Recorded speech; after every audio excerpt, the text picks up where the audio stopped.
dalam cerita sastra, namanya episode Ramayana. Pernah nonton? Pernah baca bukunya? Ya, itu kan cerita tentang Rama dan Sinta. Ya, siapa Rama itu? Sebetulnya Rama itu cerita diri kita.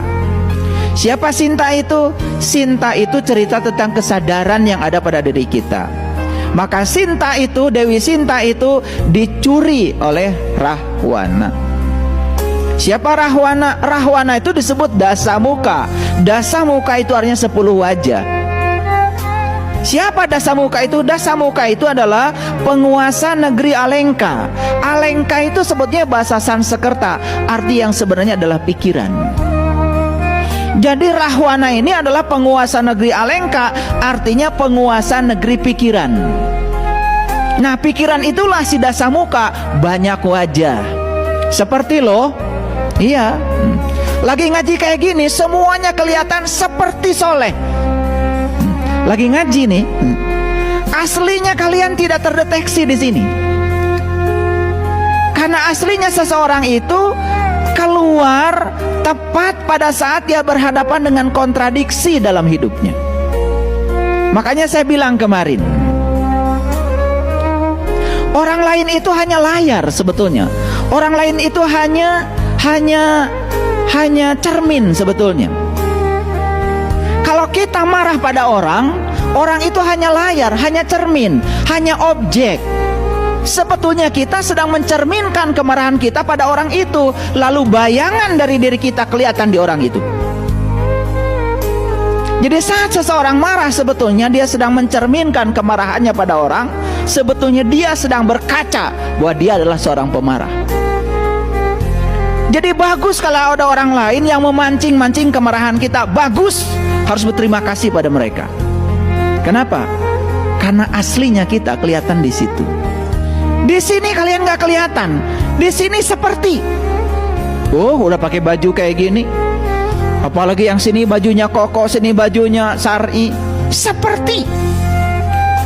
Seperti orang soleh, seperti orang sabar, seperti orang baik. Karena aslinya nggak kelihatan. Aslinya kalian tuh kelihatan di rumah. Itu asli. Di jalan itu asli. Saat seseorang sedang berhadapan dengan kontradiksi, aslinya seseorang kelihatan di situ. Oleh karena itu, tidak bisa saya melihat aslinya kalian di sini, kan? Nah, Rahwana ini penguasa negeri Alengka, dan dia berhasil mencuri yang namanya Dewi Sinta. Dewi Sinta ini dicuri sama Rahwana, dibawa pergi. Lalu apa yang terjadi? Rama kehilangan Dewi Sinta. Apa maknanya? Anda, kita, diri kita kehilangan kesadaran. Jadi sebetulnya cerita Ramayana itu cerita seseorang yang sedang kehilangan kesadarannya, jadi tidak sadar. Dan orang yang tidak sadar mudah dikendalikan oleh orang lain. Makanya orang yang tidak sadar sering menjadi apa kata orang tentang dirinya: baperan, tersinggungan, gampang marah, selalu takut untuk menjadi dirinya sendiri, dan senangnya menjadi orang lain. Dia tidak pernah berhasil menjadi dirinya sendiri. Itu ciri orang yang tidak sadar. Makanya Nabi Muhammad mengajak kita untuk melakukan perjalanan. Kemana? Menuju Sidratil Muntaha, menuju puncak kesadaran. Supaya apa? Supaya kesadaran itu nggak hilang, tidak dicuri oleh Rahwana. Ada orang yang marah, kehilangan kesadaran. Ada orang sakit hati, kehilangan kesadaran. Ada orang mengeluh, kehilangan kesadaran. Itu refleksi dari ketidaksadaran. Dan orang-orang yang semacam ini jelas belum merdeka. Kalau belum merdeka, bebaskan dirimu dari penjajahan. Dan siapa penjajahnya harus ketemu oleh dirimu sendiri. Kalau tidak bertemu, tidak menemukan penjajahnya, bagaimana kita bisa menyerang penjajah kalau belum ketemu? Sampai sekarang bahkan banyak orang yang tidak tahu siapa penjajahmu yang sebenarnya.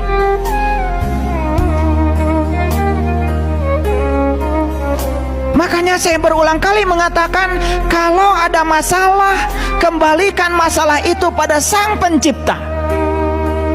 Pencipta masalah. Siapa pencipta masalah? Pikiran.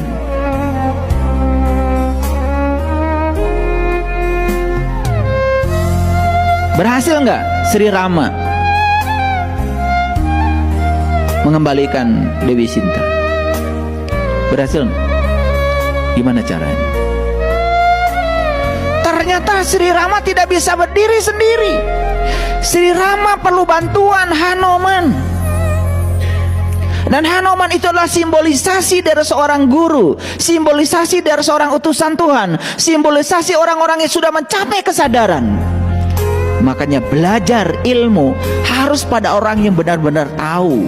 Jangan pada orang yang tidak tahu, tapi dia tidak tahu bahwa dirinya tidak tahu. Sok tahu, diberitahu tidak mau tahu. Itu bukan orang yang tahu. Dan bisa jadi malah dia menipu kita.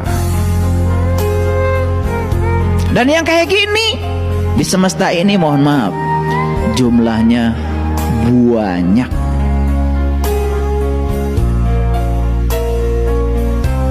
Dan lucunya kita juga senang dengan pengetahuan-pengetahuan katanya, senang dengan pengetahuan-pengetahuan pinjaman.